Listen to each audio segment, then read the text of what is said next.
Asnute. Hare Krishna. Thank you, Mataji. Hare Krishna. Madhumati Vilasni Mataji. Hare Krishna. हरे कृष्ण माताजी, दंडवत प्रणाम माताजी। ओम नमो भगवते वासुदेवाय।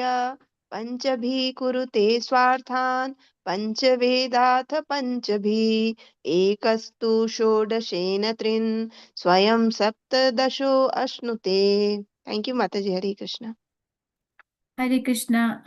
Venkat Narasimha Prabhuji. Hare Krishna. Hare Krishna. हरे कृष्ण माताजी। Hare Krishna. पंचभी कुरुते स्वार्थान् पंचवेदात पंचभी एकस्तु षोडशेन त्रीन् स्वयं सप्तदश अश्नुते। हरे कृष्ण माताजी। Thank you, Hare Krishna. Prakash Rao Prabhuji. Hare Krishna. हरे कृष्ण माता दंडवत प्रणाम्स। ओम नमो भगवते वासुदेवाय। पंचभिः कुरुते स्वार्धान् पंचवेदात् पंचभिः एकस्तु षोडशेन त्रीन् स्वयं सप्तदशोऽश्नुते। हरे कृष्ण माता। Thank you, Hare Krishna. Uttama Padma Mataji. Hare Krishna. Hare Krishna Mataji. Om Namo Bhagavate Vasudevaya. Panchabi Kurute Swartan Panchavedata Panchabihi Ekastu Shodashen Trin Swayam Saptadasho Ashnute. Hare Krishna Mataji. Thank you, Hare Krishna. Revti Ratnangi Mataji. Hare Krishna. Hare Krishna Mataji. Pranams Mataji. Dhanavana. पंचभिः कृते स्वार्थान् पंचवेदान्ति पंचभिः एकस्तु षोडशेन स्त्रीन् स्वयं सप्तदशो अश्नुते। हरे कृष्ण माताजी। Thank you very much. Thank you, Vijay Kumari Mataji. Hare Krishna. हरे कृष्ण माताजी, धन्वंत प्रणाम। ओम नमो भगवते वासुदेवाय। पंचभीकृतो स्वार्थान् पंचवेदात पंचभी एकस्तु षोडशेनास्त्रीन् स्वयं सप्तदो अश्नुते। Thank you माताजी। Hare Krishna. Usha Devati Mataji. Hare Krishna. Hare Krishna Mataji. Pranams Mataji. Om Namo Bhagavate Vasudevaya. Panchabi Kurute Swartan Panchavedata Panchavi Ekastu Shodasena Trin Swayam Saptasu Ashnute. Thank you Mataji. Hare Krishna. Hare Krishna. Leena Mataji. Hare Krishna. हरे कृष्ण माताजी, दंडवत प्रणाम। Dhanavana. पंचभी कुरुते स्वार्थान् पंचवेदात पंचभी एकस्तु षोडशेन त्रीन् स्वयं सप्तदशोऽश्नुते। Thank you माताजी। Thank you, Hare Krishna. पंचभिः कुरुते स्वार्थान् पंचवेदात पंचभिः एकस्तु षोडशेन त्रिन् स्वयं सप्तदशो अश्नुते. Panchabi with the 5 working senses: voice, arms, legs, anus, and genitals. Kurute performs. Swa arthan, his desired interest. Pancha, the 5 objects of the senses: sound, form, touch, aroma, and taste. Veda, nose, atha, des. Panchabi by the 5 senses of perception: hearing, seeing, smelling, tasting, and feeling. Ekaha, the one, two, but, so the Shena, by these 15 items in the mind. Trina, the 3 categories of experience: happiness, distress, and a mixture of both. Swayam, he, the living entity himself. Saptadashaha, the 17th item, Ashnute, enjoys. Translation by His Divine Grace Srila Prabhupada Ki Jai. Above the 5 senses of perception, the 5 working senses, and the 5 objects of senses is the mind, which is the 16th element. Above the mind is the 17th element, the soul, the living being himself, who, in cooperation with the other 16, enjoys the material world alone. The living being enjoys 3 kinds of situations, namely happy, distressful, and mixed. Puppet by His Divine Grace Srila Prabhupada Ki Jai. Everyone engages in work with his hands, legs, and other senses just to achieve a certain goal according to his concocted ideas.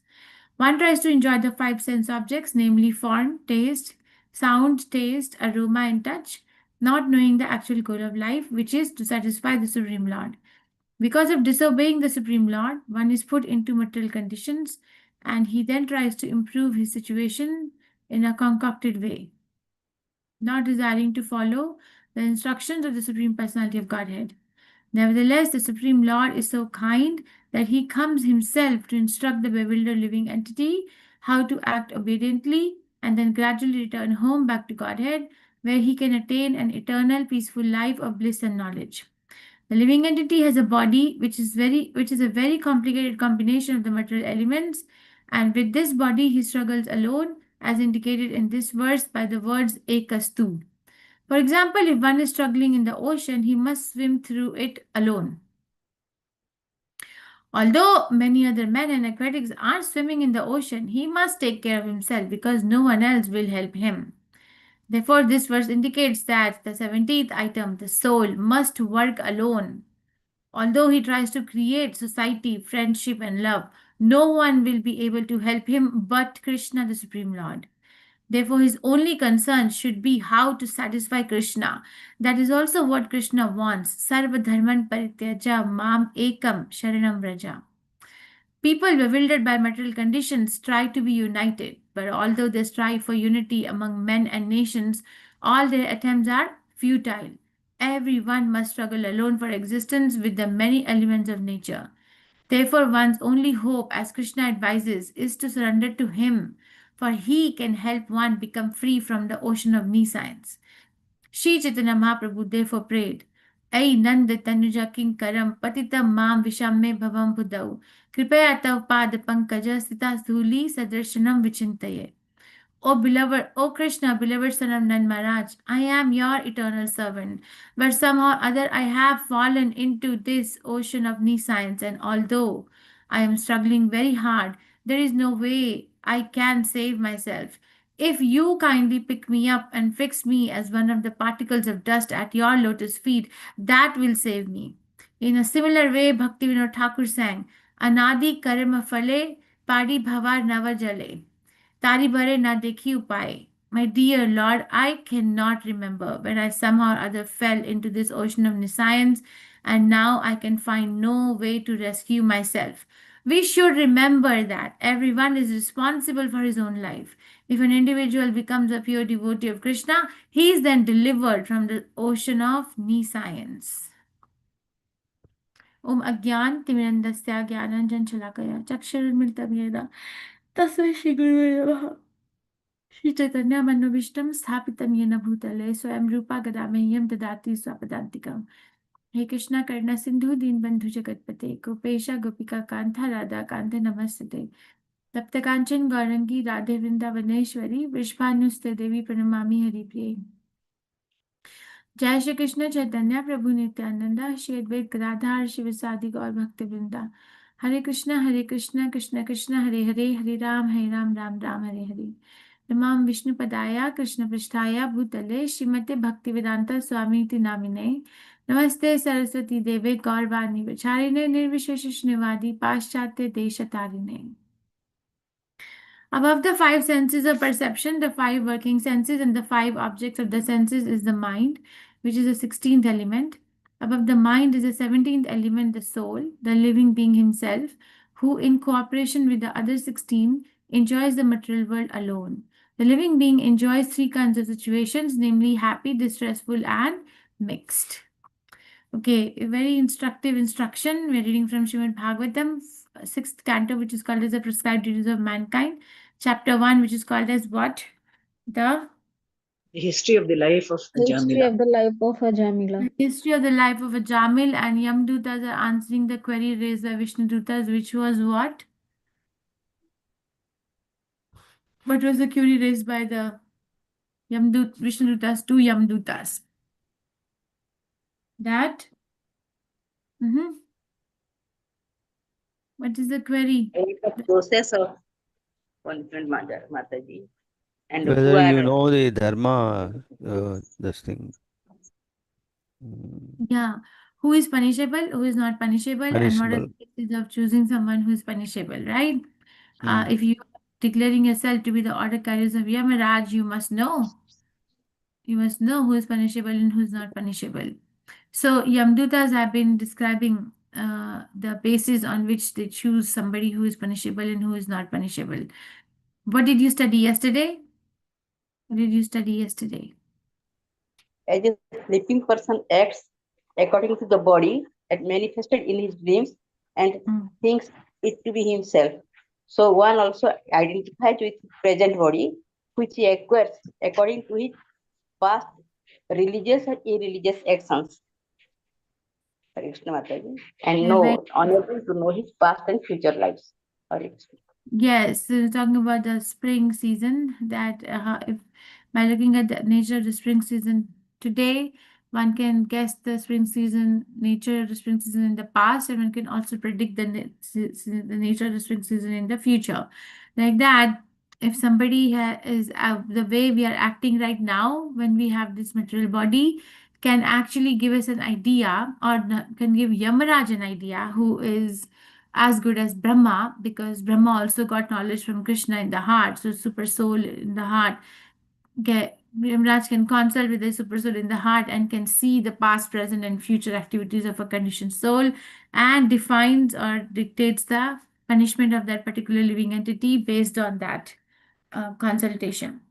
Right? So, and then it's been said that what makes one act religiously or irreligiously, what makes one happy or distressful, or a mixture of both?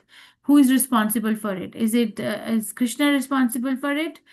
Is somebody else responsible for it? Is the situation around us responsible for it? Who is responsible for one's happiness, distress, or the mixture of both? Who is?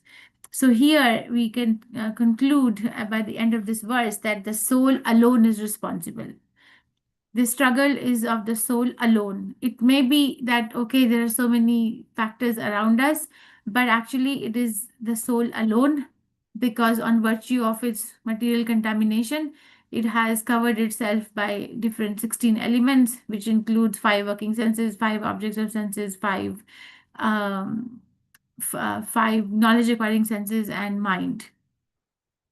So based on all these domains, there is activities going on, and there is enjoyment of the arising from the object, from the touch of the sense and sense objects, which is coming, and a living entity is trying to improve its living condition just by improving the domain of these 5 sense objects, and then 5 working senses. Okay, so that's what is going on, that we are just using our working senses to improve the quality, or to improve the amount of the sense objects that we are going to bring to our senses of perception. Okay, for example, if somebody wants to wear a very nice dress made of very acquisitive thread work and artistry or design, and there's a lot of like nice patterns, whatever, it takes long time to prepare it. It takes the mastery or mastery in craftsmanship to prepare it. So one will certainly, work hard to earn that much money. One will certainly work hard to find out somebody who will be able to do that. One will certainly invest the intelligence, the time, the effort to make those designs and to understand the patterns. One will certainly be like apprehensive about when will it be ready, when will it be ready. Certainly will extend itself for grabbing it in exchange of the money and putting it on the body. So the sense object has now come in touch with the senses through the agency of the working senses, so that the mind can be satisfied and the soul is just suffering alone. It looks like there is a huge village around us through which we can enjoy. And everybody is like so invested in making us enjoy, but Yamdutas are emphasizing that it is actually the struggle of the soul alone. It's a struggle. So this enjoyment is being mentioned as a struggle. And it is who is struggling? The soul is struggling. How? In this body alone. See? The living entity has a body which is very complicated. It's a very complicated combination of the material elements. And with this body, he struggles alone, as indicated by the word ekastu. And Prabhupada is, of course, giving example of somebody swimming in the ocean, and there may be so many people or so many aquatic swimming, but one has to take care of its own alone. Or in other place, Srila Prabhupada gives example of the airplane flying in the sky. There may be so many airplanes flying, but then if one airplane has a problem, the airplanes on the side of it cannot help. That airplane has to take care of it alone. So what does it mean? Should we instill Fearfulness that, oh, I'm alone? Or where is this discussion leading to? Where is this enlightenment or this disclosure of one's existence in the material world leading to? Okay, because we study, where is this leading to? Because we study that, okay, we feel that I'm not alone. I have a good family, I have a good society, I have a good bank balance, I have good education, I have good beauty, I have good reputation in the society. I'm not alone. See, I'm not alone. But Bhagavatam is saying, no, you are alone. So where is this leading to? What is the reason of this disclosure? Suramya Mataji. Mhm. Hare Krishna Mataji Dandavat Pranam. This is leading to us to take to surrender to the Lord, because Daivi Yesha Gunamai Mama Maya Duratya Mameva Ye Prapanjante Maya Mitantarantite. So everyone is swimming, but nobody can help others. So the only one we should surrender to is the Lord, who can just take us away from this Bhavsagar material Yeah. world. Thank you. Yeah, so it is leading to individual surrender to the Supreme Personality of Godhead. That I have to understand my existence and also have to understand my origin, where I'm.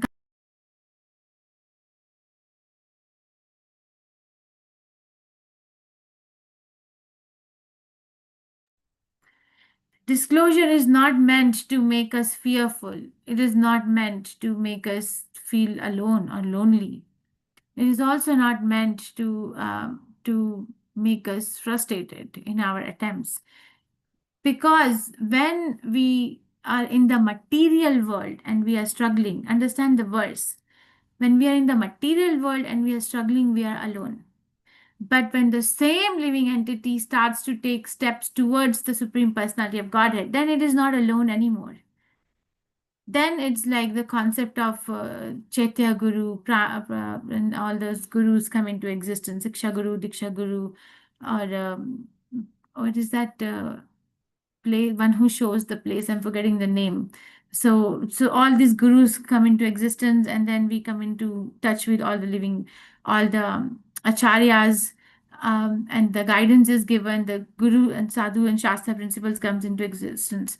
But when a living entity is not following that path and is very determined to stay in this material world by virtue of the engagement of sanskarification, then it is alone. Then Krishna is not giving a backing.